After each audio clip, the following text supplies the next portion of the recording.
Hello, my dear students. Welcome again.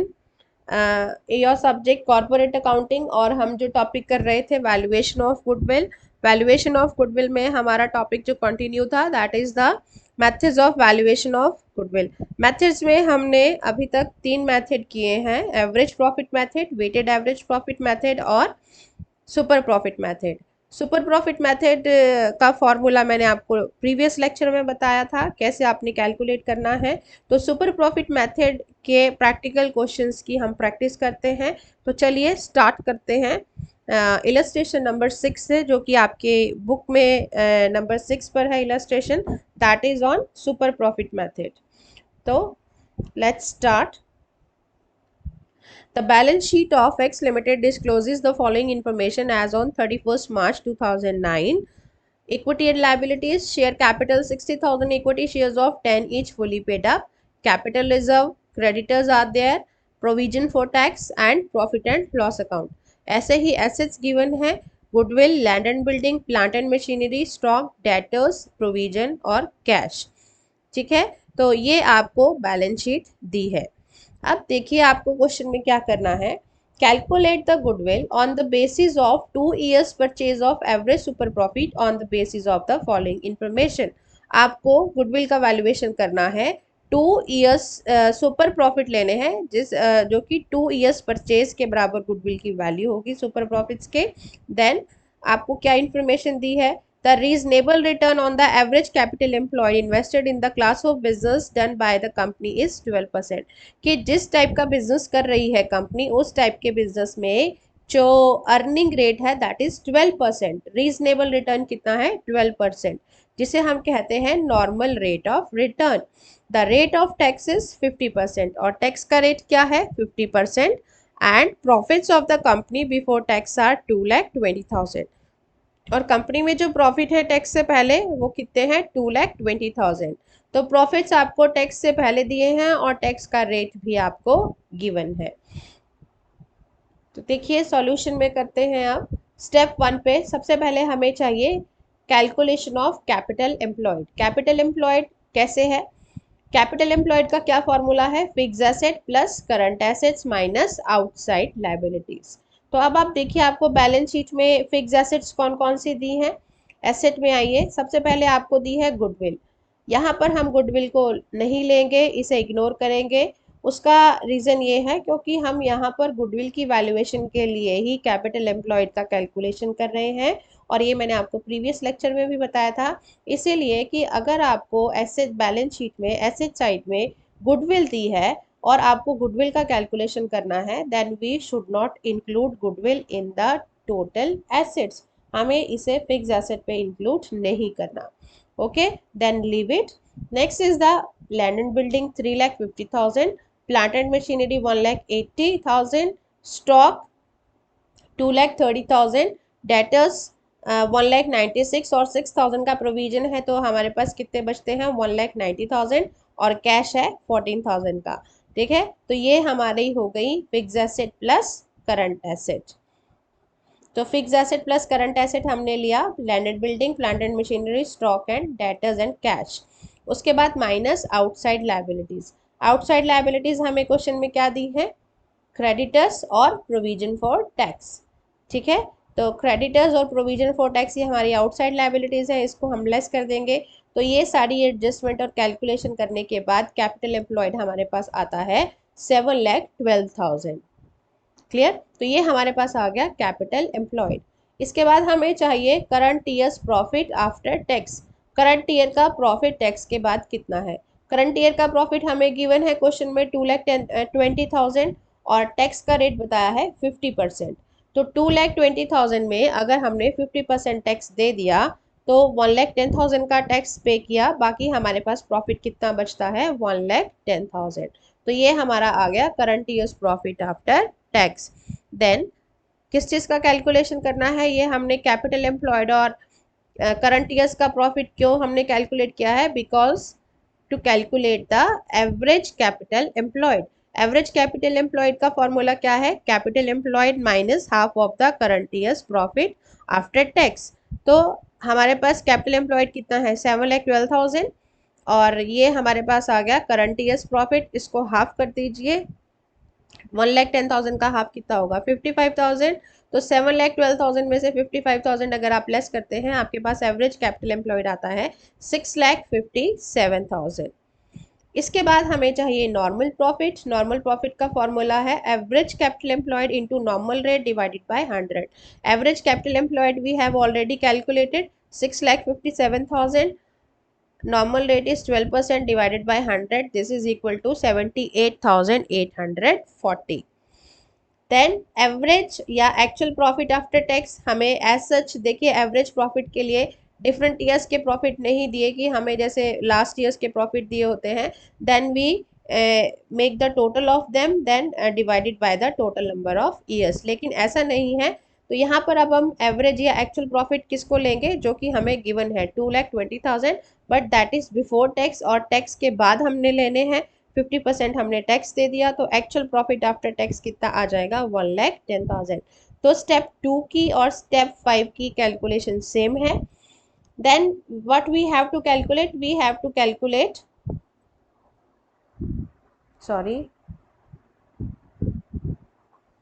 We have to calculate super profit.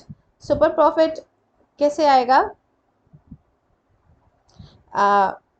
Actual profit minus normal profit.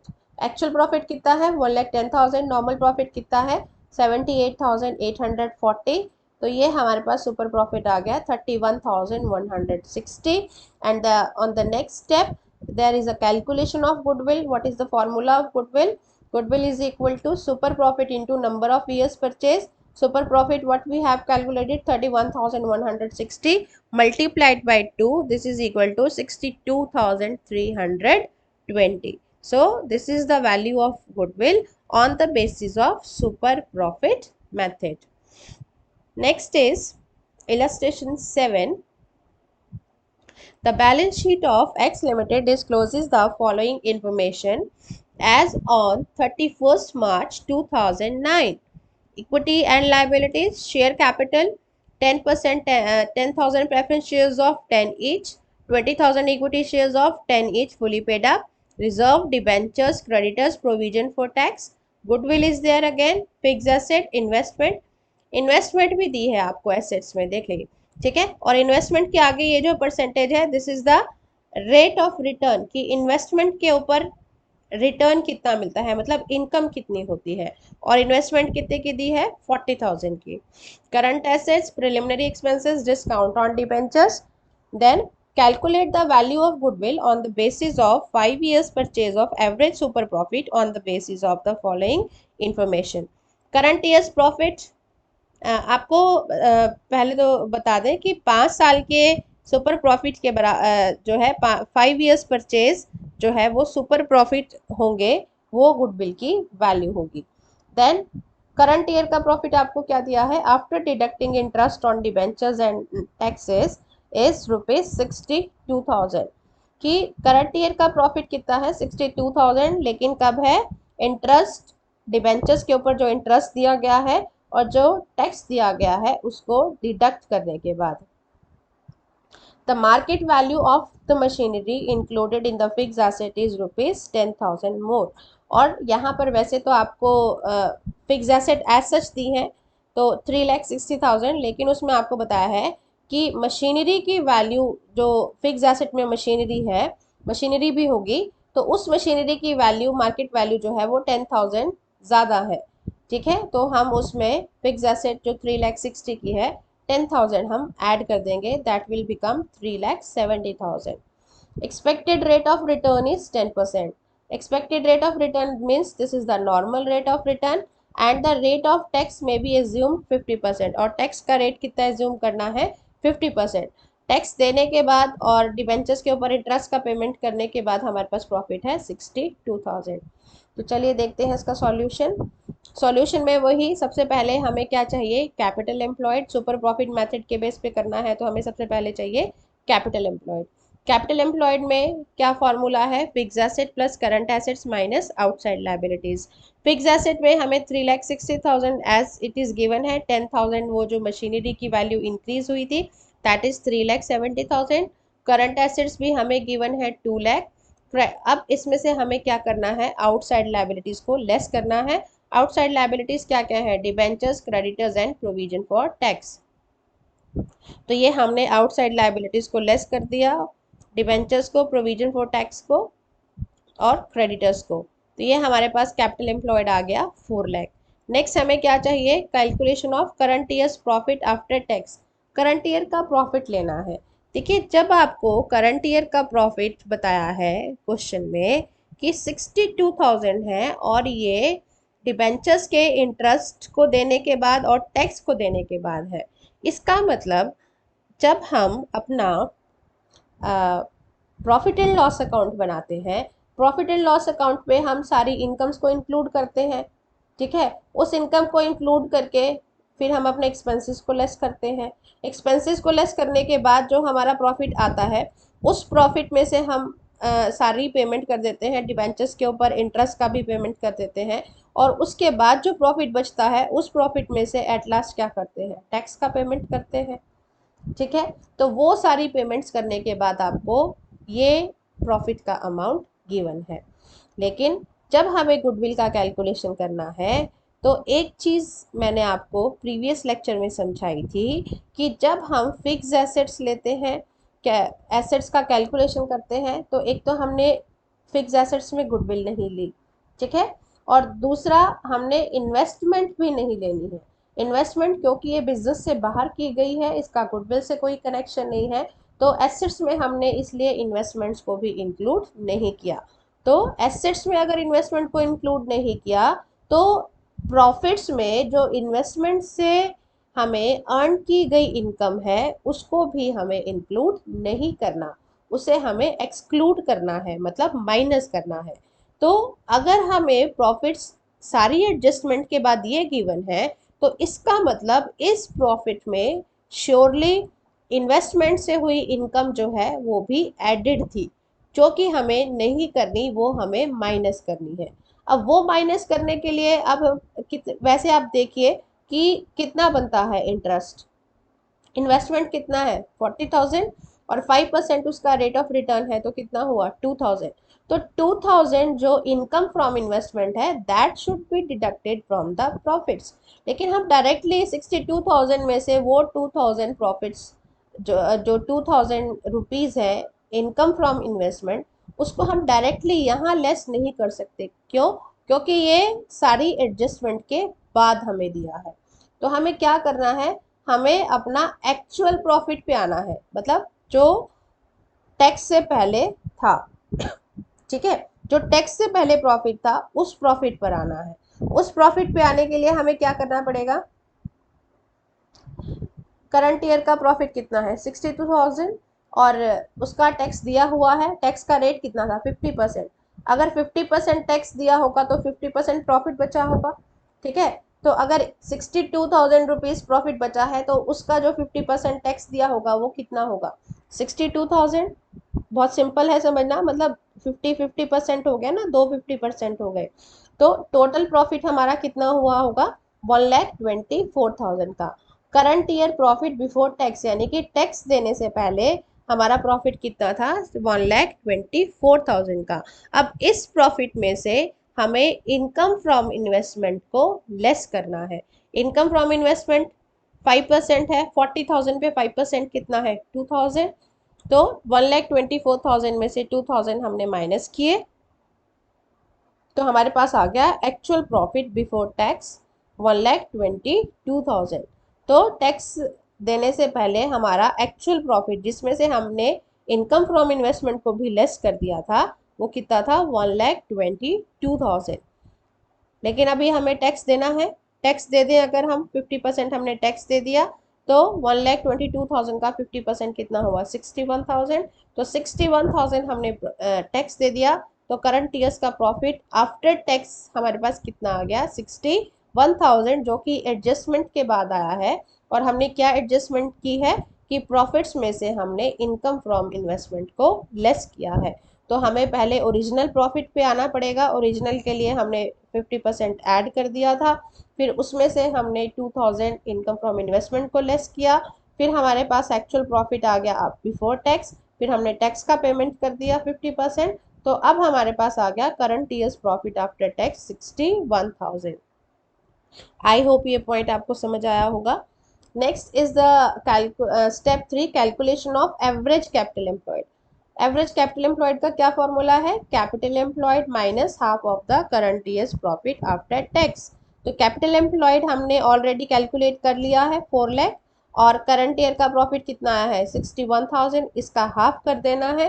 तो 4 लाख में से half of the 61,000, this is equal to 3,69,500, and this is the value of average capital employed.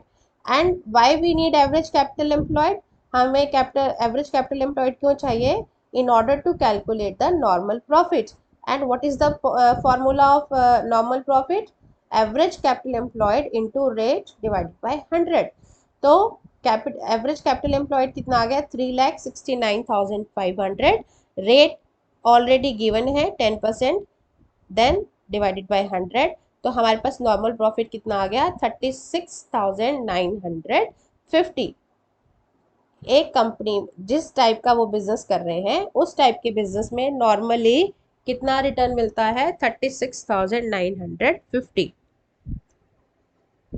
अब हमें क्या चाहिए? Average profit. हमारे पास normal आ गया, अब हमें चाहिए एवरेज प्रॉफिट, क्योंकि सुपर प्रॉफिट के लिए हमें दो प्रॉफिट चाहिए होते हैं, एवरेज प्रॉफिट और normal profit. Normal profit we have calculated, now what we have to calculate? Actual profit या एवरेज प्रॉफिट। वही इस क्वेश्चन में भी ऐसा ही है कि एवरेज प्रॉफिट कैलकुलेट करने के लिए हमें लास्ट ईयर के प्रॉफिट चाहिए होते हैं, then divided by total number of years, but it is not given as such. हमें एक ही साल का प्रॉफिट दिया है, तो कोई बात नहीं, हम उसको उस तरीके से कैलकुलेट कर लेते हैं। तो सेम कैलकुलेशन है जो अभी आपको मैंने बताई है, current year profit after tax 62,000, but आपने टैक्स को ऐड कर दिया, तो हमारे पास आ गया बिफोर टैक्स 1,24,000।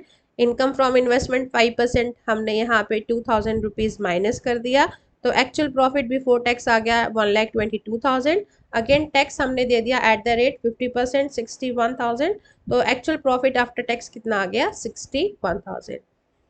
अब हम क्या कैलकुलेट कर सकते हैं? Super profit. सुपर प्रॉफिट का formula actual profit after tax minus normal profit. तो वो कंपनी कितना अर्न कर रही है 61,000, लेकिन नॉर्मली कितना होता है उस टाइप के बिजनेस में 36,950। तो इसका मतलब वो कितना सुपर प्रॉफिट कितना ज़्यादा अर्न कर रही है 24,050। So this is the value of super profit. अब super profit method, super profit के मेथड के बेस पे आपको क्या करना है? गुडविल का वैल्यूएशन करना है। So goodwill is equal to super profit into number of years purchase. Super profit हमने कैलकुलेट किए हैं 24,050, और नंबर ऑफ ईयर्स परचेज कितना था क्वेश्चन में गिवन 5 ईयर्स, तो 5 से मल्टीप्लाई कर देंगे तो हमारे पास वैल्यू आ जाएगी 1,20,250। This is the value of goodwill according to super profit method. I hope ये क्लियर होगा। नेक्स्ट इलस्ट्रेशन पे आते हैं। दिस इज इलस्ट्रेशन नंबर 8, ये भी सुपर प्रॉफिट मेथड पर ही है। The balance sheet of X Limited discloses the following information as on 31st March 2007.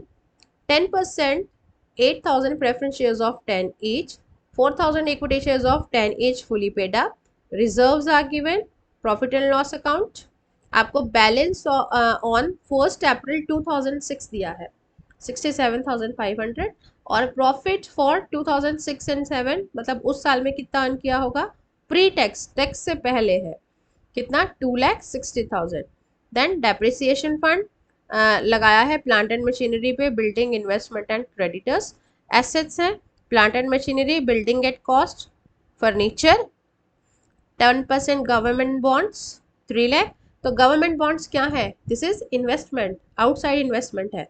बाहर गवर्नमेंट के बॉन्ड्स खरीदे हुए हैं तो ये आउटसाइड इन्वेस्टमेंट है। तो हमें जब हम टोटल कैपिटल एम्प्लॉयड लेते हैं, कैपिटल एम्प्लॉयड में जब हमने एसेट्स को लेना है तो एसेट्स में हम गवर्नमेंट बॉन्ड्स को इंक्लूड नहीं करेंगे because this is outside investment. और जब प्रॉफिट्स होंगे तो प्रॉफिट्स में 10% जो इसके ऊपर होने वाली इनकम है उसको भी हमने इंक्लूड नहीं करना, लेकिन अगर इंक्लूडेड है तो उसको हमें क्या करना है? लेस करना है।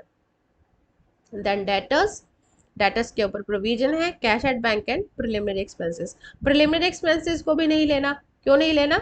ये एसेट्स में गिवन है, but this is fictitious asset. Preliminary expenses की एज सच कोई मार्केट वैल्यू नहीं होती, मार्केट में आप उसको सेल करके कैश में रियलाइज नहीं करा सकते। It means this is the fictitious asset. तो हमें जब हम fix asset plus current asset लेते हैं तो फिक्टिशियस एसेट्स को हम इग्नोर करते हैं, इन्वेस्टमेंट्स को नहीं लेते और गुडविल को नहीं लेते। तो प्रिलिमिनरी एक्सपेंसेस क्या है? हमारी फिक्टिशियस एसेट है। चलिए इसका सॉल्यूशन देखते हैं। इससे पहले थोड़ा सा और इन्फॉर्मेशन जो हमें इस क्वेश्चन की गिवन है वो एक बार पढ़ते हैं। Calculate the goodwill on the basis of 3 years purchase of average super profit on the basis of the following information. क्या क्या इन्फॉर्मेशन है? Present value of plant and machinery is ₹2,50,000।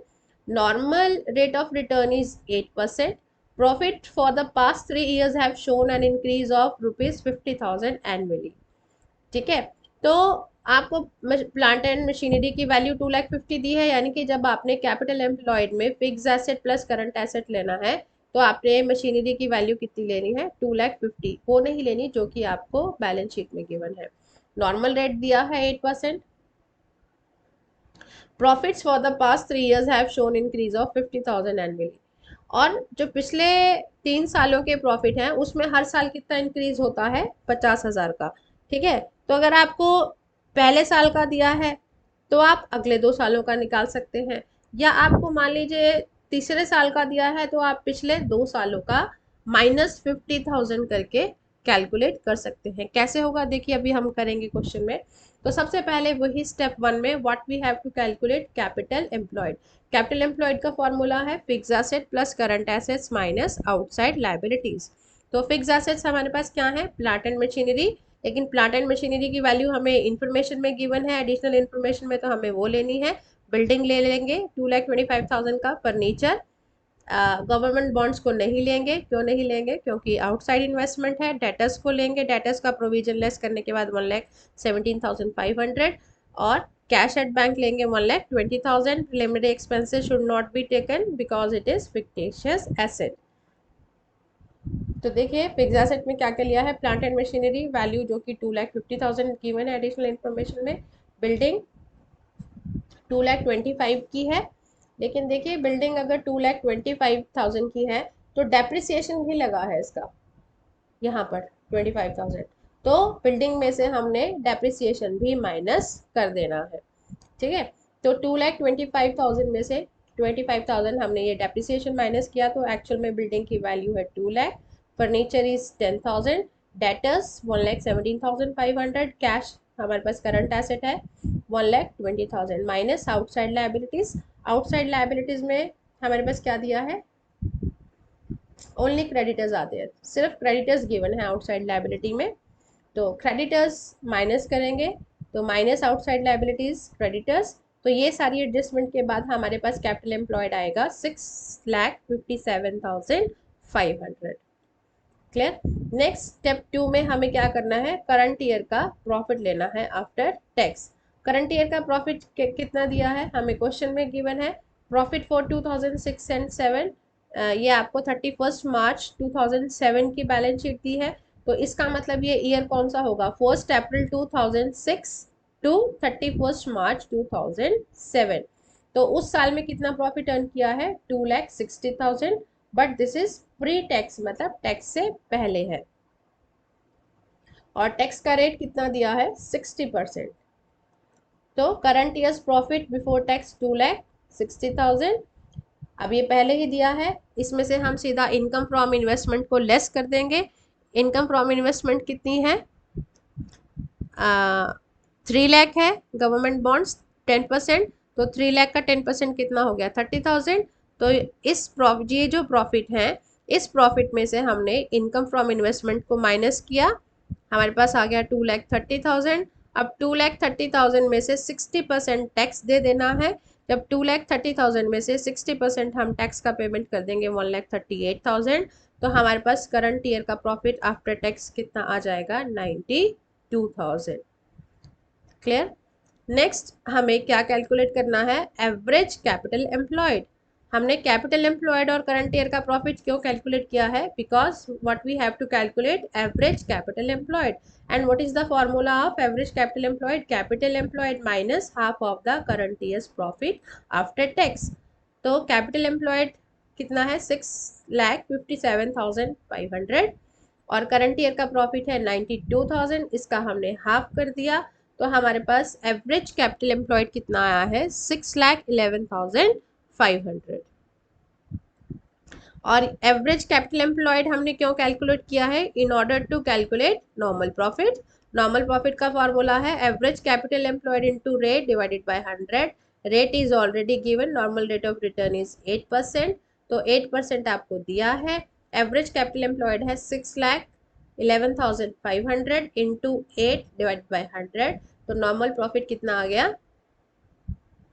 48,920। तो उस टाइप के बिजनेस में नॉर्मली कितना profit उनको होना चाहिए था? 48,920। ठीक है, लेकिन एक्चुअल में वो अर्न कितना कर रही है, उसके लिए हमें लेना है एवरेज प्रॉफिट। एवरेज प्रॉफिट के लिए आपको एक इंफॉर्मेशन क्वेश्चन में दी है, क्या है? Profits for the past 3 years have shown an increase of 50,000 annually, कि पिछले 3 सालों का जो प्रॉफिट है उसमें क्या दिख रहा है कि हर साल 50,000 रुपए से प्रॉफिट इंक्रीज हो जाता है। ठीक है, अब 50,000 से इंक्रीज हो जाता है, लेकिन है कितना ये हमें नहीं पता, ये हमें कैलकुलेट करना पड़ेगा। उसके लिए क्या करना है? देखिए, हमें इस साल का प्रॉफिट दिया है, करंट ईयर का प्रॉफिट 2006-7 का 2,60,000। ठीक है, तो 2,60,000 दिया है। अब इसके बेस पे हम प्रॉफिट कैलकुलेट करेंगे, हमारा एवरेज प्रॉफिट। तो हमने 3 years ले लिए, 2005, 6 एंड 7। तो हमें ये वाला प्रॉफिट गिवन है 2000 प्रॉफिट 2007 का हमें कितना प्रॉफिट गिवन है? 2,60,000। और आपको एक इन्फॉर्मेशन क्या दी है कि हर साल प्रॉफिट 50,000 से इंक्रीज होता है। तो अगर 2007 में 2,60,000 का प्रॉफिट था, तो 2006 में -50,000 अगर आप कर देंगे तो कितना रहा होगा? 2,10,000। और 2005 में कितना होगा? 1,60,000। यानी कि 1,60,000 में अब आप 50,000 ऐड करेंगे तो 2,10,000 आ जाएगा। 2,10,000 में 50,000 ऐड करेंगे तो 2,60,000 आ जाएगा। लेकिन ये कैलकुलेशन आपको नीचे से करनी पड़ेगी, तभी ये दोनों नंबर आएंगे आपके पास। 2,60,000 हमें करंट ईयर का दिया है, तो पिछले 2 सालों का कैलकुलेट करने के लिए -50,000 और उसके बाद फिर -50,000। ठीक है, तो ये हमारे पास प्रॉफिट्स आ गए। उसके बाद इनकम फ्रॉम इन्वेस्टमेंट है 30,000 की, वो हर साल के प्रॉफिट में से हमने लेस कर देनी है। तो ये लेस करने के बाद एडजस्टेड प्रॉफिट कितना आता है? 1,60,000 में से 30,000 हमने इनकम फ्रॉम इन्वेस्टमेंट को लेस किया तो हमारे पास प्रॉफिट आ गया 1,30,000। 2,10,000 में से 30,000 को लेस करेंगे तो हमारे पास आएगा 1,80,000। और 2,60,000 में से 30,000 तो हमारे पास आएगा 2,30,000। ठीक है, अब आप ये देखिए जो प्रॉफिट्स का ट्रेंड है वो क्या है? इंक्रीजिंग है। प्रॉफिट्स का ट्रेंड क्या है? इंक्रीजिंग है, क्योंकि 50,000 रुपीज एनुअली इंक्रीज होते हैं, तो इंक्रीजिंग है। आपको बताया था कि अगर प्रॉफिट्स का हमारा ट्रेंड इंक्रीजिंग है तो हम वहां पर कौन सा मेथड यूज कर सकते हैं? Weighted average method. तो हम यहाँ पे वेटेड एवरेज मेथड को यूज कर सकते हैं। तो हमने वेट्स प्रोवाइड किए, इमीडिएट प्रीवियस ईयर को हमने 3 दिया, उससे पहले को 2 और उससे फिर 1। ठीक है, अब ये जो हमने वेट्स प्रोवाइड किए, then these weights are multiplied with their corresponding profits, उनके ही साल के प्रॉफिट से उसको मल्टीप्लाई करना है। तो 1,30,000 इंटू 1,30,000, 1,80,000 इंटू 2, 3,60,000, 2,30,000 इंटू 3, 6,90,000। ठीक है, तो ये प्रोडक्ट आ गया। प्रोडक्ट का हमने टोटल कर लिया 11,80,000 और वेट्स हैं 1 + 2 + 3, दिस इज 6, टोटल इज 6। तो वेटेड एवरेज प्रॉफिट कितना आ गया? टोटल प्रोडक्ट 11,80,000, टोटल वेट्स है 6, तो हमारे पास वेटेड एवरेज प्रॉफिट कितना आया है? 1,96,667, पर ये टैक्स से पहले है। अब इसमें से आपको टैक्स देना है, आफ्टर टैक्स लेना है। आफ्टर टैक्स यानी कि 60% का टैक्स आप देंगे, तो 60% अगर आप टैक्स दे देते हैं तो एवरेज प्रॉफिट आफ्टर टैक्स कितना आ जाएगा? 78,667। आपको स्टेप 5 आई होप समझ आया होगा। देन स्टेप 6 में वही करना है हमें, calculation of super profit. Super profit वही है average profit minus normal profit. Average profit कितना है 78,667, नॉर्मल कितना है 48,920, तो super profit is equal to 29,747। अब super profit into number of years purchase, this is the value of goodwill. तो number of years purchase, how much is given? 3. Super profit, what we have calculated, 29,747 into 3, 89,241. So this is the value of goodwill, rupees 89,241. So these questions or these practical illustrations are based on the super profit method. ठीक है, तो goodwill का valuation super profit method के base पे आपको clear हुआ होगा। Next lecture में नेक्स्ट जो हमारी प्रेजेंटेशन होगी उसमें हम करेंगे next method, that is the capitalisation method. So this is all about this lecture. Thank you so much.